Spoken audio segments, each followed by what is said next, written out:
This is the Horse Radio Network. This is episode 35 of Healthy Critters Radio on the Horse Radio Network. Healthy Critters Radio is brought to you by BioStar US. Find them online at biostarus.com. On today's show, we talk with dog trainer Karen Quillen, learn more about the Dachshund breed. We also learn about the industry and ethics of bovine colostrum, and we share memorable horse buying experiences while Hedwig discusses sun protection for dogs.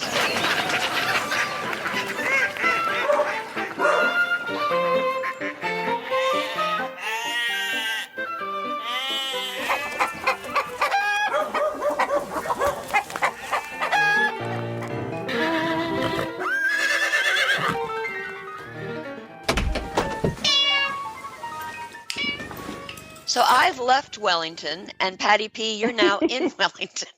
Yeah, we're doing a flip-flop. We didn't work this out very well this year. Well, as you know, this has not been the easiest. This is in all the years I've been coming to Wellington, this has been one of the hardest, not necessarily trips, but just so many little tiny things kept going wrong. And I wasn't planning on being, well, I guess technically I was planning on being here these last 2 weeks, but I would have been here when you were still here, and it just didn't work out that way. But everything's motoring right along. For the listeners that don't know, my daughter Hannah was very lucky to get a scholarship to train with Robert Dover, our Olympic dressage coach. And when she just got down here, we just needed to make some slight shoeing changes, which have made a great difference. So we're excited about that. She started her lessons today, so I am down here till tomorrow. So yep, we did the flip-flop. And it's hotter than blazes. Well, it's hotter than it is in Texas, believe it or not. But Tigger, I'm kind of a sissy pants. It's 90, and I'm okay with that. I don't like it a whole lot hotter than that, but it's not horrible. Good. Well, it's lovely here in Virginia. What is it? What's the temp? It's about 78. Yeah, that's pretty nice.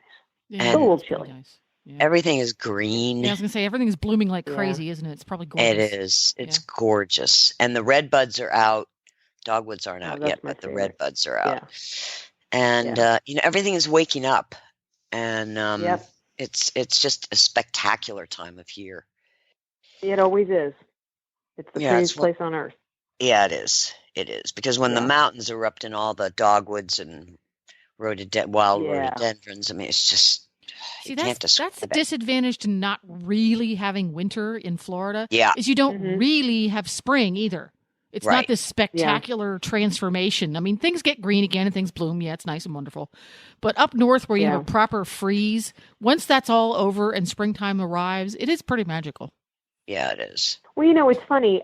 This is the first year that I've paid a whole lot of attention to this. But, Texas, the trees, all the leaves fall off and everything is becoming green again. It's the most different spring I've ever seen in the sense that it's not like, being in Wellington, which I was very familiar with, or being in Virginia, but it's a little bit of it in between because you definitely have a winter. I mean, you're wearing a coat. So, I mean, there's a couple days where it was in the 20s. It doesn't last long. You're in 20s one day and 80s the next, but the trees, the leaves do fall off the trees and, but the weird thing is that it's sort of like, you have a couple warm days when the days start to get a little longer, and then boom, all of a sudden it's like somebody turned the hose on full throttle, and it's like, oh wow, everything's back. It's just like, in Virginia, it's sort of a slow process. Like you say, it's waking up.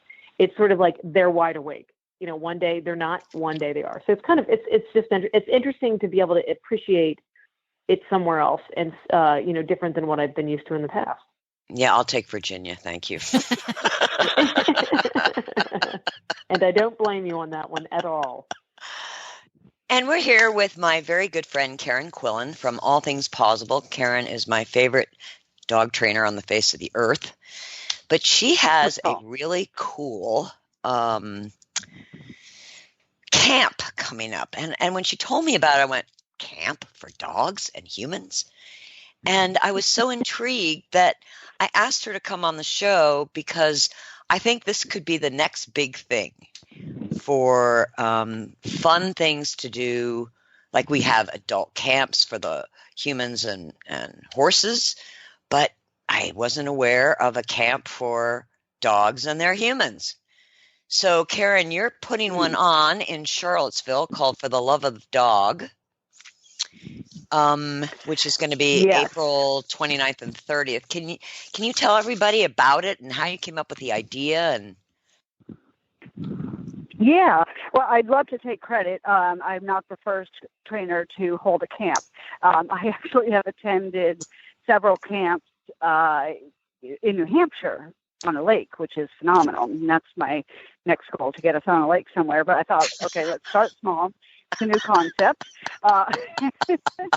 And, part of the reason for camp for me, and over the years, the more I train and the more people I watch and the more dog interactions I watch, we are a society who has forgotten to have fun. Everything is a chore. Yeah. Training your dog is a chore. Sometimes even being with your dog for a lot of people is a chore. I get it. We're busy. But if we can get back to those basics of enjoying the true essence of a dog, your training is so much easier. And there's so much involved. Training is a fraction of the dog's life and your life with your dog. There are so many other things that are involved. And me, Tigger, I'm huge on nutrition, and, I have my thoughts on vaccinations and toxins and things we're putting into our pets unwittingly. So there is an element to this camp that's going to show, hey, this is how we get healthy dogs, and how we get dogs who do kind of have a sound and quiet mind, similar to us. Many women our age, Tigger, we've had to learn all about detoxing. And we learned the hard way. Yeah. Through our rage and fury. Like, wait a minute, why do I ask you like this? And, it's similar with dogs. And, there's an yoga element to this. It's so funny. Last week I had a puppy class, and the puppies were just off the wall, and the humans were not happy. They were not happy people at all. And I looked at them all at the end of the class, and I said, okay, your homework assignment is to go home and learn to meditate and take your dog with you. And I was serious because good for you. Meditating, obviously. And they just looked at me, but I'll be curious, and I did tell the class I have a little bell that signifies I'm going to meditate, and my dogs come running into the room. They come running in, and they all lie at my feet. Mine do too. And it's a very peaceful. Yes, they lie right. So you've seen it. Oh yes, and they check in on me because they're picking up. Yep. Yes, they love your energy. You are peaceful. Dogs are peaceful creatures. We are not as peaceful, and therefore your dog will always mimic your behavior. That's just what they are. They're going to, and I think that's why some people don't like their dogs, because they see themselves in them. So, to get back to the camp, it's really, that's why we call it For the Love of Dog. I think people do love their dogs, but it's just gotten kind of twisted as to what that relationship should be. And there's so much horrible information out there, and people think their dogs need to be perfect little puppets and they need to be socialized and go to the dog park and and they don't. Just like you and I don't need to go out to a bar on a Friday night, Tigger. We don't need that stimulus. And many dogs don't either.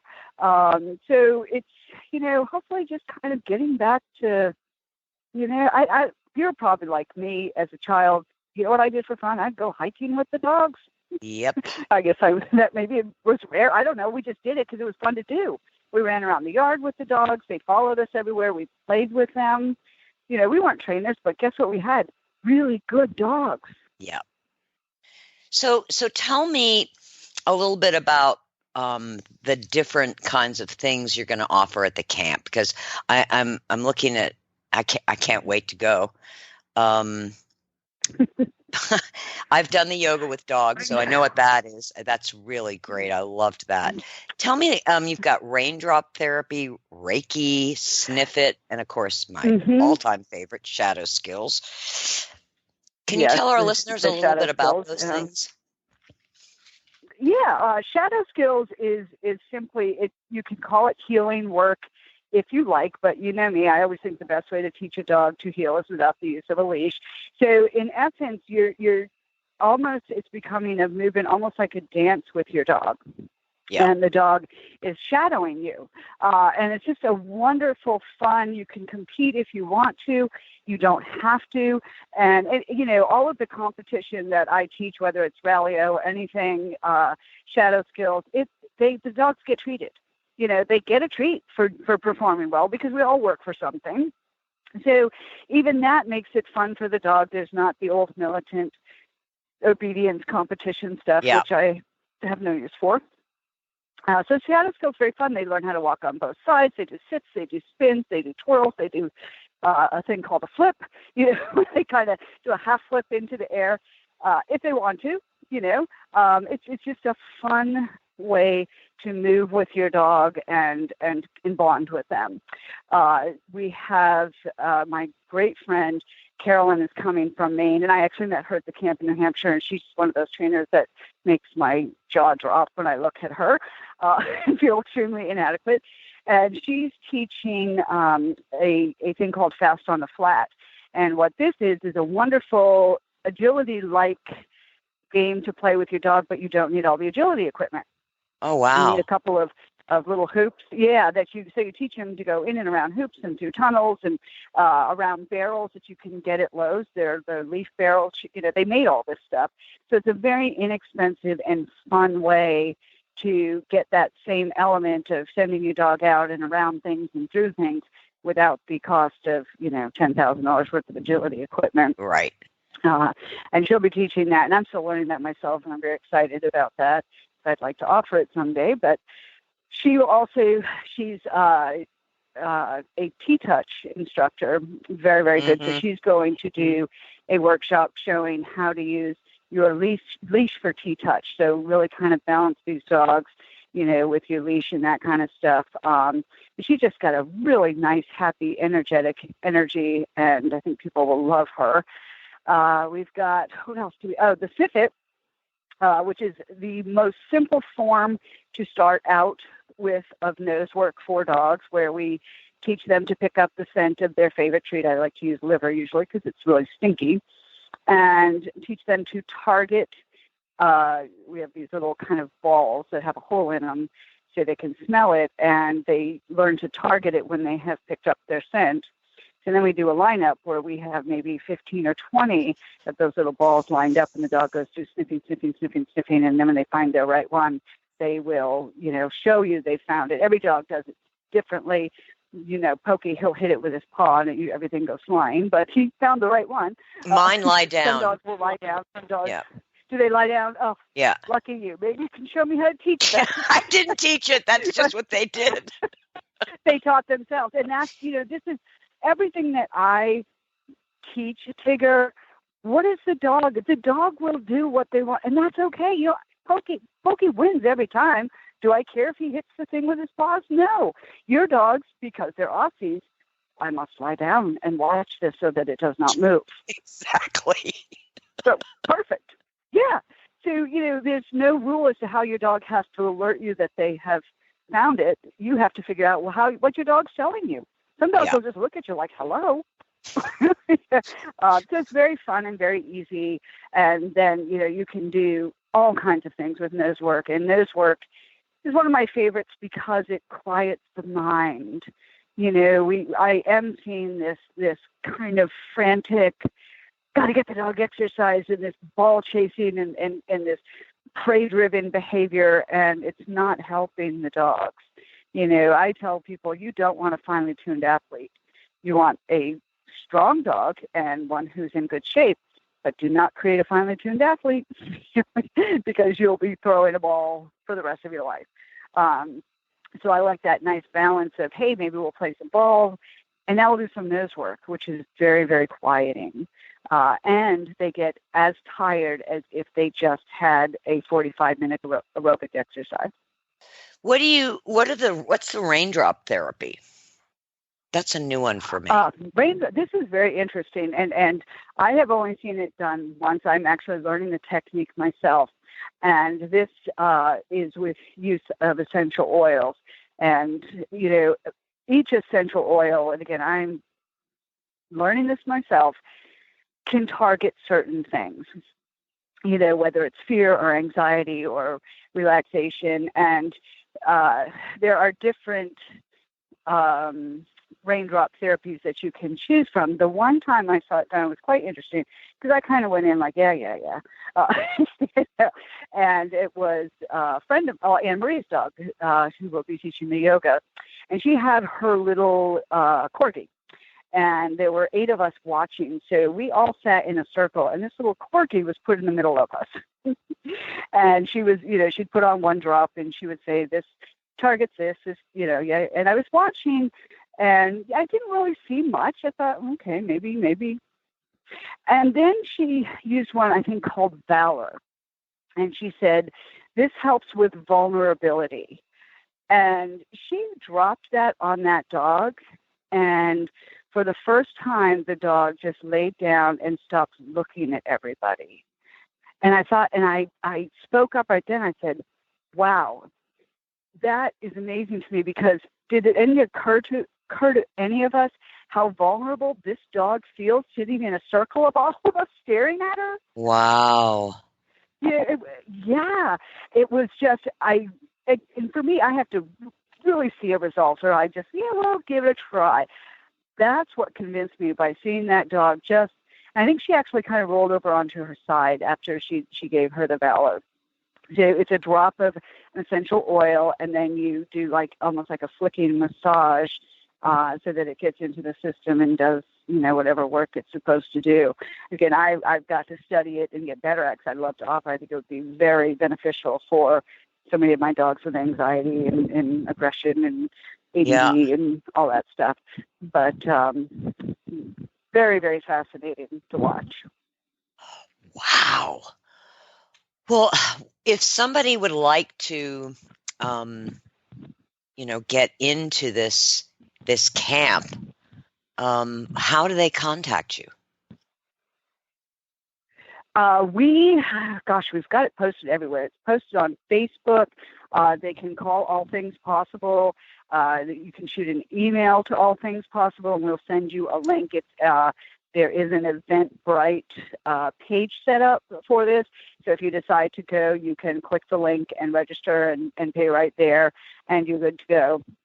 I guess that's probably the best way, is to call us or shoot us an email so we can send it for you, or look for it on our Facebook page. It's posted on All Things Possible Facebook page. I know you've shared it. Many people have shared it. But if all else fails and you just, I can't find this, which would be me, I would pick up the phone and call somebody. So we still do things the old-fashioned way, too. Well, we have Karen's information on Healthy Critters webpage. So if you want to find out more about the camp, Karen, I really think this is the wave of the future.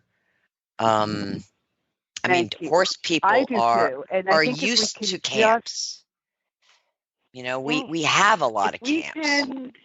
Well, the other thing too, and I can guarantee you it will be women who sign up, because women do everything. They take care of the dog, the kids, the husband. It's just the way that it is. But one of the things it is so empowering for women to get together and learn this stuff and bond. So you will make lifelong friends. I did. My friends, they all live in New England, and we become best friends because I just said, I'm going to camp. And I went to New Hampshire. Now I go every year, and they're just phenomenal women. And it's empowering, and it's fun. And it's that sense of community that I think that we're all missing. Yeah, for sure. We're kind of lonely. Yeah. And so are the dogs. Yes. They are lonely for that companionship and the fun and the, just being outside and listening to birds and just sitting, I just go sit in the yard with your dog sometime and feel how nice that feels. People just don't do that kind of stuff anymore. Or take your dog to work. I'm a big fan of course, at BioStar, we encourage people to bring their dogs, but it's so relaxing to have your dog at work with you. And the dogs like it because it's different. And Yes. at BioStar, of course, they get plenty of treats. Well, and it kind of goes back to historically when dogs became domesticated because they worked for us. Yes. That's how they worked on farms. They always had a job. They were with their humans all the time. Yeah. That's what they want. They want that. And you can create a job out of nose work. The dog doesn't know, as long as they're having fun in there with you. That's a job. Exactly. Well, if you're interested in Karen's camp, and I highly recommend it, I'm going to be attending myself. Please check our website, healthycritters.com. And I'm speaking, yes. I'm speaking about food. Big surprise. You left that out, Tigger, so perhaps you'd like to share a little bit about that. Well, humility, humbleness. For me, It's really about what you're offering. And being a horse person, this is, I think, where so many horse people can identify with, because we all have dogs. And we're used to adult camps with horses. And now here's an opportunity to do it, with your dog. So I'm really excited about it. I see a great potential in having camps for dogs all over the country. And what a fun weekend. Oh, absolutely. So I'm all for it. Well, I'm very excited, and I can't wait. And I really hope there's a ton of people out there who want to join us and just experience firsthand what we're talking about. Because, even if anybody out there's like me, like, I'm on both jumbo. I'm the biggest critic on the face of the planet till I found peace.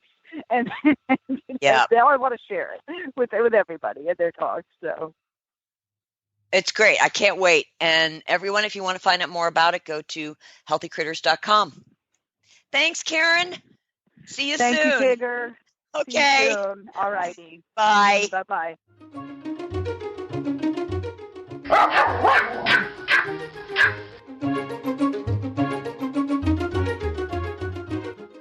Hello. Hetty. Hi, Hetty. How are you? Well, to be frank, I'm having the best moment of my day. Do you have cheese? No, that would be much better. Thank you for making me just depressed now, ruining the best moment of my day. I'll shut up. That might be better. No, I've had my dinner, and now I'm having a lovely bone. Oh. She's a good servant. She is. No, I do not. My servant is crap. That said, I do love a bone. Well, but who gave you the bone, Hetty? Your servant. No, my servant just managed to do one thing right. I mean, if you start going around saying, oh, wow, you've done such a good job for doing one thing right, everyone just assumes that one thing is deficient, but it's not. My bad. One thing is never going to get this done. Hedwig could be George Morris of the dog world. I think that's right. Oh, good. Every time you screw up, I'm going to strangle a kitten. Oh my! Every time. That right? Oh my! And so, like just today, 72 kittens have died. Oh my! Oh no! Oh, please well, send. The servant is just inferior. Send your hate mail to Hedwig at Healthy Critters Radio. Did you people ever read the funny story? It was on Horse Nation, and they made a joke about George Morris. You didn't read this ever? Even small dogs read it. Everyone read it. Oh. Because it was a joke about George and how he's a perfectionist, and how if you do something so mundane as leave your collar at the wrong angle, he's going to kill a kitten. And if you do something egregious, like, I don't know, an automatic release instead of the more appropriate version, then you will have to be killed yourself. Oh, dear. This is radical. We don't have anything that radical in mind for you today, Hedwig. No, we don't. What do we have in mind for? Well, we have Jennifer something. has never know, really. You never know, really. It's just it's a complete crapshoot. But today, in light of the fact that summer is soon here all across America, we want to know. Oh, it's pretty summery here right now. Thank you for asking. Yeah, it's pretty summery. We want to know about sun protection for dogs. We want your opinions. Air conditioning. Well, that's temperature protection. Yeah. We're okay with that. No need for sun protection if you're inside in the air conditioning. If you're at a horse show in the hotel having a snack, like a bone or an ice cream. Oh, I do love ice cream. Well, I mean, I love ice cream. Do you recommend any kind of sunscreen for dogs? I was born with a suit. For what do I need sunscreen? I think. Yes, for a lesser dog whose suit is insufficient, which can happen, like a white dog, for example, with very pink skin, that dog might need something. Like sometimes I see, like sometimes my friends who are pit bulls and they are white, they have the pink skin, especially on their nice little noses. They might need something there, but it would have to not be poisonous because they would lick it off. Oh, true. She's got a point. I mean, really. But how about sunglasses on dogs? You see a lot of dogs wearing sunglasses today. Do you approve of sunglasses? Are there certain breeds that should or shouldn't wear them?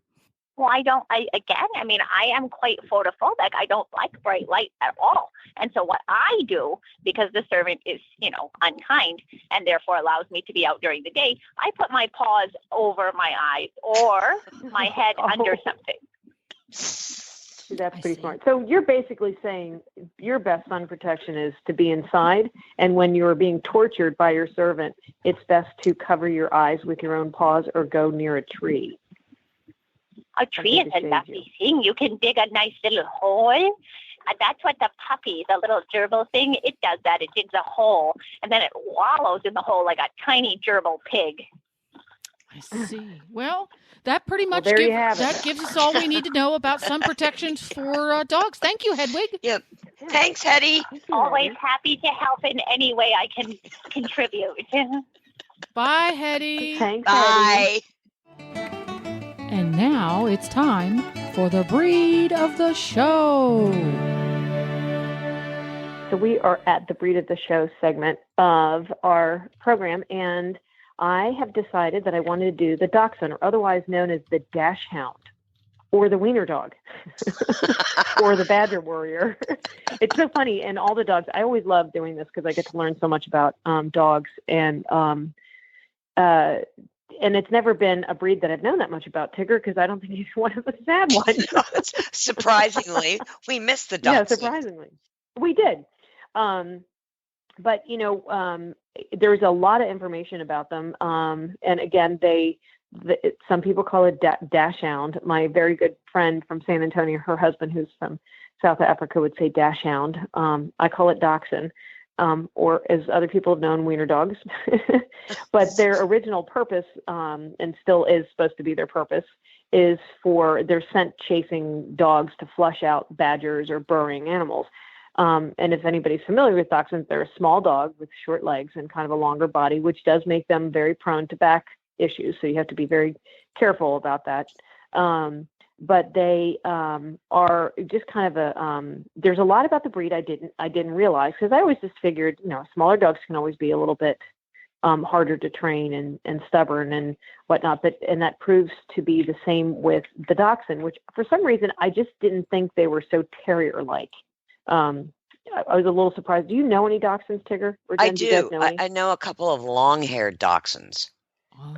Right. Okay. Yes, and wire-haired dachshunds. Yeah, they're kind of cute. Right. Okay. Yeah, my aunt back in the day bred dachshunds. Yep.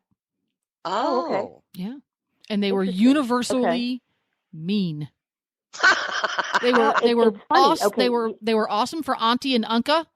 But everybody else don't get within snapping range. Okay, well, that's a good point to bring up, because one of the characteristics, they're very suspicious of new people, which then in turn does not make them fantastic for young kids. It's not that they can't get along with kids, but they tend to be a little bit of a more like the terrier breed. They're a little sharper of a dog. The word stubborn came across that a lot. Yeah.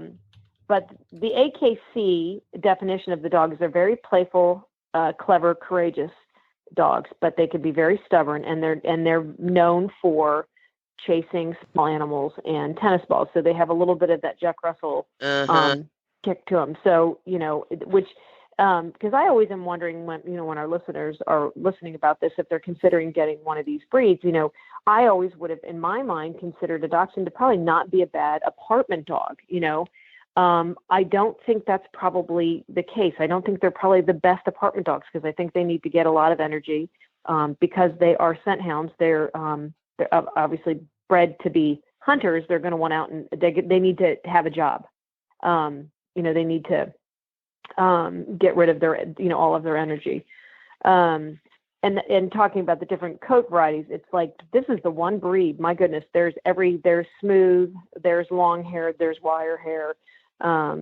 There's tons of different colors. Do they come in different sizes too? Are there big ones and little ones? They do. There's the standard, and then there's the miniature, and there was a little bit of discrepancy on what the sizes standards of that was.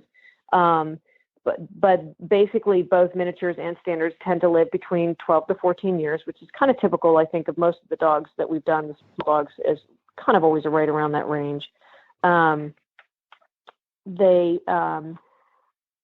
Like I said, they can be a little aggressive towards other people and other dogs. However, they are a relatively intelligent dog. They're ranked, and this is the first time I've seen a ranking in any dog breed I've done. They're ranked 49th in intelligence, which is, I was kind of impressed by that because I would have, I think then we just say the poodle or the border collie is like the most intelligent. Number one.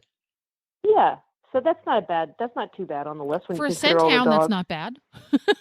Yeah, exactly. They can be tough to train, scent hounds. Yeah. Or hounds in general. Or hounds in general, right. But apparently, and I'm sure, Jen, you know this, they're very, and like you said earlier, they're very, very devoted to their people.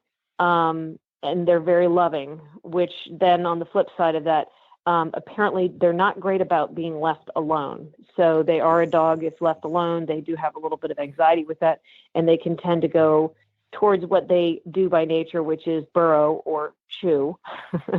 So again, I think that they're probably a wonderful dog for somebody that doesn't live in an apartment, they're fine with kids, but not young kids.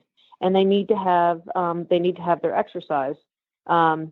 They are a scent hound, and scent hounds are like sight hounds. They need to have their job, but they are, I think I've always, my sister-in-law had two for years, and they're great because they bark and they alert you. So, there's not a lot that's going to go on if you're living in a house or in a neighborhood. They're good little, alert dogs, not watchdogs, because they're obviously small. But they're not just barky. And they come in though. So many different varieties. But they don't just bark. They're not real just barky. They don't bark just for the sake of barking. At least ours didn't. No, they're a good alert dog. Yeah. I think I would completely agree with that. They're great for maybe families with bigger kids or families that don't have children, because I think the most distinguishing thing that I think about Dachshunds is that bonding with their person is right. That is very, very strong. If that dog bonds with you, that's your dog. Don't anybody look at my human crosswise. Don't anybody else pet me unless you're invited. That's cool. Interesting. Yeah, it's interesting, and that's kind of that was surprising to me because I wouldn't have thought that. I didn't realize that there were such one-people dogs. Did you know that, Tigger? Because that was was a shock. Yeah, I didn't know it either. Well, you look at them on TV, and they're so happy and jolly, Yeah, but and they said they can be super, super hard to train. I mean, if you they can be trained, but you really got to stick with it. Yeah, they're a serious dog. They're a serious dog. They're not just if it's a first-time dog owner, I don't think I would recommend this dog, just because it's going to take a little bit more than something that you can just bring home and hope that it ends up behaving, because it's going to need some direct training and some correct training. Yeah. But You know, they my friends again, who he's from South Africa. They had two dogs. They always had a dachshund and a bigger dog, and the dachshund would wake up the bigger dog if there was trouble at night.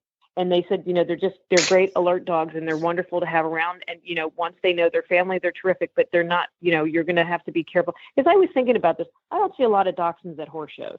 You know, there's one lady in Texas that brings hers that are very friendly, or I should say friendly. They don't ever, you know, bark or anything that I know of. But those are the only dogs I've ever seen, any dachshunds at shows. Not a lot. I've seen some, but you're right, not a lot. Yeah. Yep. So anyway, kind of a cool breed. I learned a lot about some things about the little dog that I didn't know. But again, they come in a variety of colors, which I think is a lot of fun. Cool. And very important if you're overrun by badgers. Absolutely. Just saying. That's true. Yeah. And yeah, they're called badger warriors.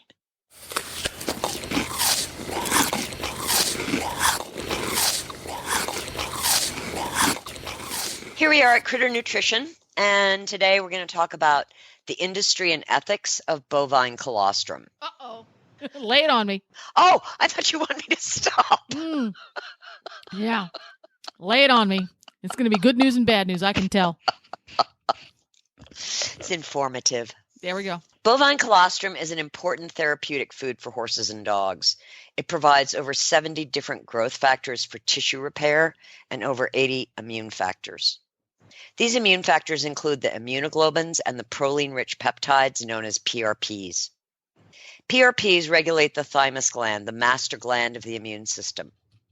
Regulation of the immune system is important as the body is constantly seeking homeostasis and balance. An immune system that is already stimulated, as in the case with allergic reactions, does not need more stimulation. Likewise, an immune system not fully responding to an invading virus may need to be stimulated. The PRPs in bovine colostrum help modulate and balance the immune system according to the body's needs. Dairy cows produce more colostrums than their calves require.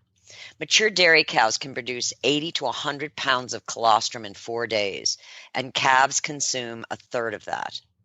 China, the U.S., and Europe are the three main human use markets, particularly in the area of sports nutrition. The Chinese have been using colostrum for human wellness for generations and are far ahead of the Americans and Europeans in using this food. Grades of colostrum. Similar to how viable probiotics are measured in colony-forming units, bovine colostrum is measured in terms of the percentage of antibodies or immunoglobulins that it contains. The specific immunoglobulin measured in bovine colostrum is called immunoglobulin G, or IgG for short. Bovine colostrum used as a milk replacement for foals provides the highest IgG level at 40% or more. The most common colostrum supplements available typically provide 15% IgG content. BioStar's Colostrum 38 and Colostrum 38 for canines both provide 38% IgG. Additives to colostrum. Some companies add soy, silicon dioxide, or silica, marine coral, and if in capsule form, gelatin and magnesium stearate. Some colostrum supplements for dogs and horses also include hydrogen peroxide as a preservative. BioStar does not use any additives. Our colostrum is 100% colostrum. The ethics of bovine colostrum. Where is it coming from? With the growing popularity of bovine colostrum supplements for humans as well as for animals, companies are free to add colostrum to a product without revealing much about the strength of their colostrum, its source, or the ethics of collecting it. This is where consumers have to do a little digging to find out more about the colostrum they are purchasing. Few companies reveal how their colostrum is collected. Across the spectrum of bovine colostrum supplements for humans, horses, cows, and dogs, many companies don't know how their colostrum is collected or the care and condition of the cows and calves. Colostrum for some companies is simply a commodity ingredient.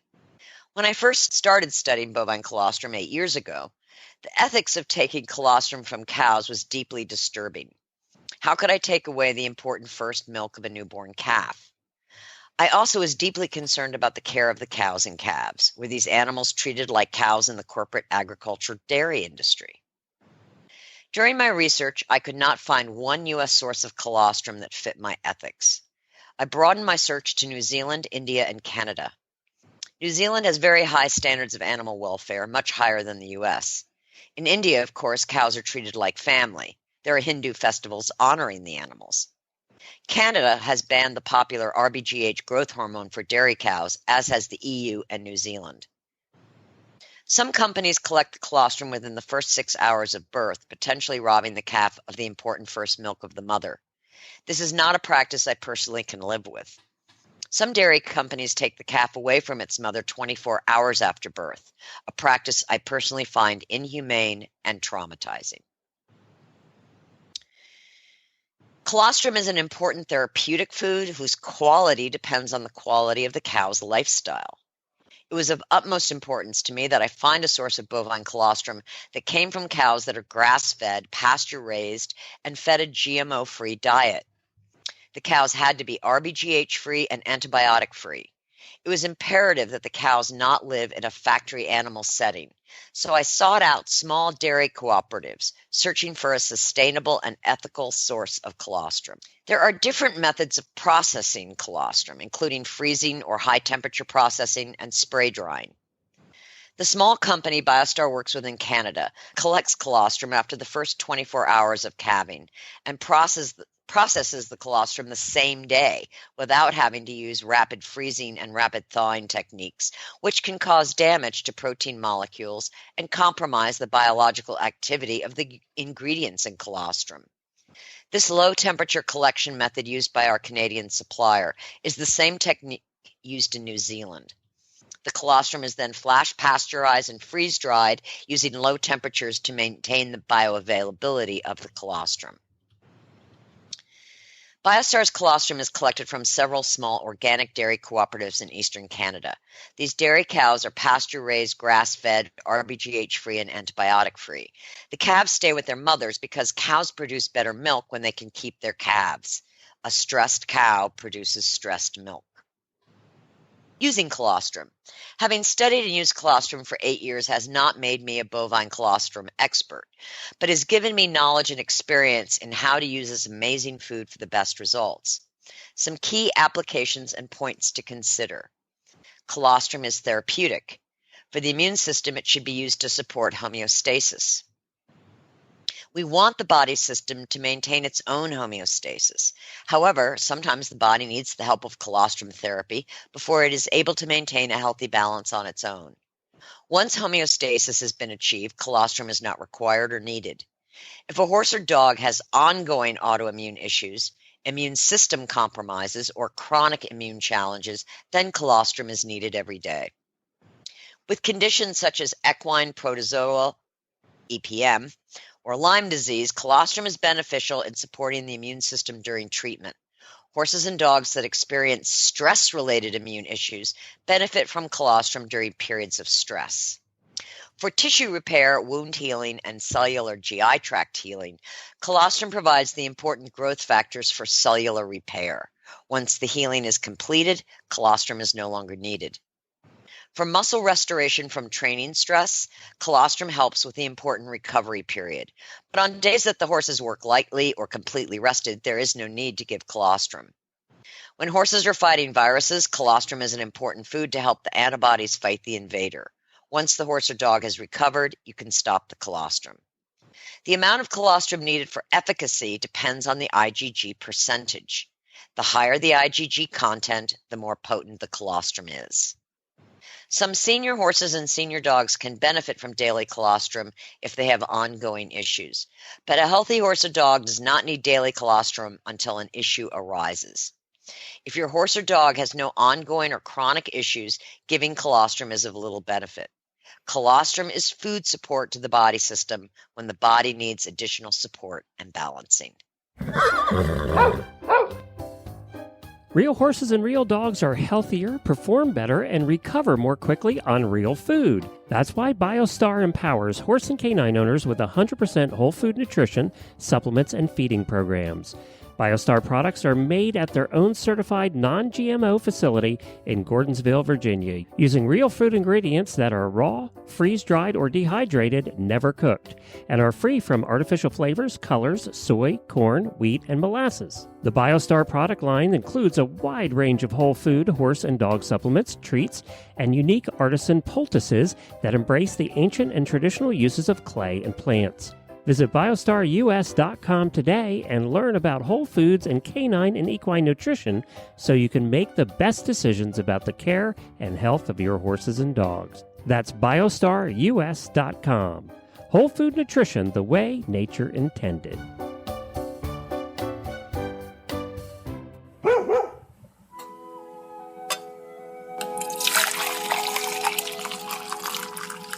So I thought it would be fun if we reminisce about memorable horse buying experiences, because as we all know, and anyone who's a Healthy Critter radio listener has had some kind of horse buying or selling experience. Yes.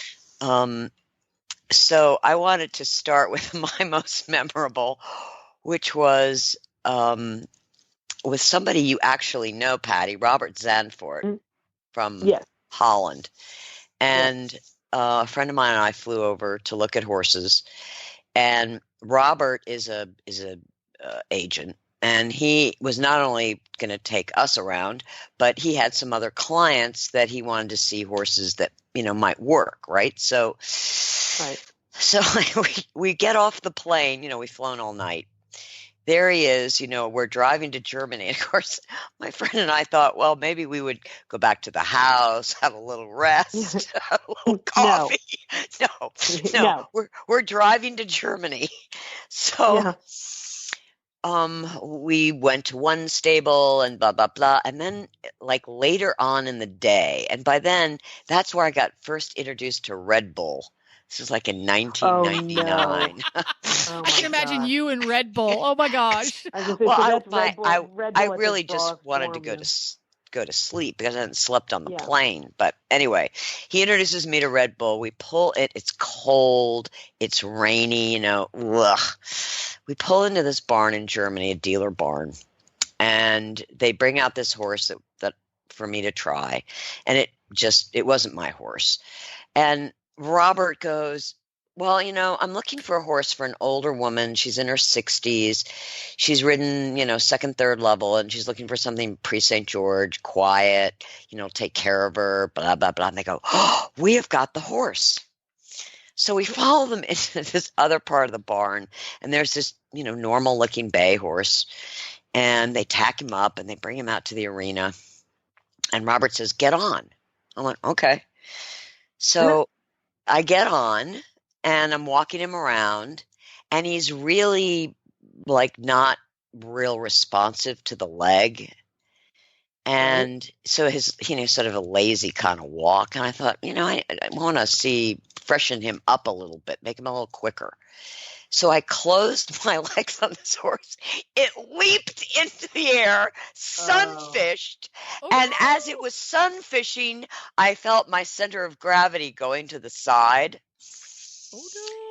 And I thought, I am not going to fall in front of one of these frickin' Germans. No. Not going to happen. And by some will of God, I got myself straight again. The horse landed, bucked again. And he came back down, and the dealer said, yeah, he can get pretty high up in the air, can he? And I'm like, do you think this is good for a 65-year-old woman? Oh my gosh. Yeah. Maybe it got lost in translation. When you said 65, maybe he thought you meant 15. I mean, that's the hardest thing. Maybe he thought you said 16 and a half or something. Yeah. Here's the thing. I bring up this story because this is not an unusual occurrence. No, it's not, unfortunately. That people are told the horse can do da-da-da or is da-da-da, and they ship the horse home, and it's a horse of a different nature. Well, there are horse traders and there are horse traders. It doesn't matter what country.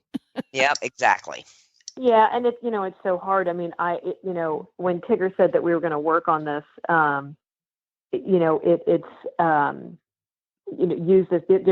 There's always so many stories that people have, but it's interesting that you lead with that story, Tigger, because what's kind of a good thing to say to listeners if they ever do one of these experiences. I think we kind of, Tigger, being in this world for a long time, just get along that. I don't want to say assuming, but we've gone to Europe so many times and we've gone through it. You sort of you become accustomed to the protocol that you as yourself have. And I always go with clients of mine or that I'm looking for, and generally they're decent riding amateur women that don't need to deal with what you dealt with, And so I always go through my little protocol of making sure the horse is ridden. I watched it be ridden. You look for that look in the eye, and you get to the point where you kind of figure that out. But even then, you just can't be safe, and so you always need to wear your helmet and always have somebody else get on the horse first, because I've never had an experience that's been like that. I have had experiences where I've been totally surprised at the reaction of the horse. But I don't think it also helps too when you get off the plane.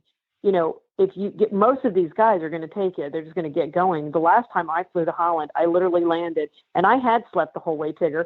I could not stay awake in the car. In fact, I fell asleep and woke up, and I was at a barn, and I was supposed to be getting on and riding. I hadn't changed. I was just like, oh, you've got to be kidding me. So it's sort of the normal experience that way. It is. It is.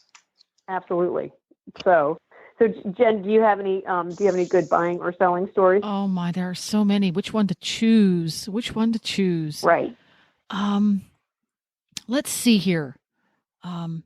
This is one where I went with a student. I had a student who was taking lessons on one of my horses, and she made that big leap to get her own horse. And she was a petite person, 5 foot on a good day, tiny person. Mm. And she wanted an athletic horse because she enjoyed dressage and she wanted to be competitive. And she had what I considered a reasonable budget because she didn't plan on competing anywhere recognized. She just wanted to be able to go out there and get to first level someday. She thought that'd be really awesome because she knew she had a budget. So she did a lot of searching to find something of appropriate size because she was not an experienced rider. She'd only been riding for about a year. And she found a horse. And she said, Jen, we got to go look at this horse. I love this horse. I rode this horse. It did everything I wanted it to. And that was the prerequisite before I was going to waste my time going and looking at horses. So we went and looked at the horse. And they bring the horse out. And it's a reasonably attractive small horse. It's about 14 hands. Crossbred Morgan and something. Don't remember what. And it was a private owner. It wasn't a person who buys and sells horses for a living. So that went in the plus column. Right. And rider brings the horse out, and she's, I'll go ahead and just get on the horse. It's awesome. So she gets on the horse, and the horse is lovely and quiet and actually a little bit putsy. Wow, you really have to, this is a push ride right here. Not what I expected because the horse was only 4 years old. Oh. So, yeah. So I get up on the horse and go, wow, this really is a push ride. I can't get it to move at all. Here, have a crop. We carry a crop with this horse. Okay. 4 years old, we can forgive that. Get the horse to do things. It's wonderful. A deal is struck. Horse passes veterinarian exam and has a blood test done to make sure that there's nothing nefarious going on. Everything passes with flying colors. The horse is delivered to the barn by the seller. Horse is wonderful, settles in. 2 days later, okay, we're going to go ride the horse. Woohoo! Put the tack on. Horse is great. Horse is a little bit fussy. Oh, she's a little bit fussy. It's okay. It's okay. He's 4 years old. He's going to be a little bit fussy in a new place. First thing the horse did when we got into the arena and the rider puts her foot in the stirrup is he stands up on his hind legs and flips himself over. Herself over. Flat, splat on her back. And that the young lady owned that horse for 5 years, 6 years. It was a nutter every single day. What? Oh my gosh. Nutter. I mean, hurt you nutter. Every day. Isn't that crazy? And I was racking my brains. It's like we tested the horse. The horse had a blood test. They had nothing showed up, and it was a complete and total nutter. And the people that bought it from her, I knew it was a nutter. Oh my gosh. Well, it's so crazy. It's just crazy because I was going to tell you this other story, but you just reminded me of a very recent selling story that we have. The barn that I'm at, the woman breeds a couple babies a year, and this one she's had forever. Forever, meaning she's 5 years old. And the lady that came out to tried her once. It was beautiful, wonderful, went well. She came out and tried her again, perfect. Well, then she needed to go out of town, and she really wanted the horse, but she wanted to wait to vet it till she got back. So we said, no problem. We'll just keep it going. We don't really have anybody else on the books to come and see her. No big deal.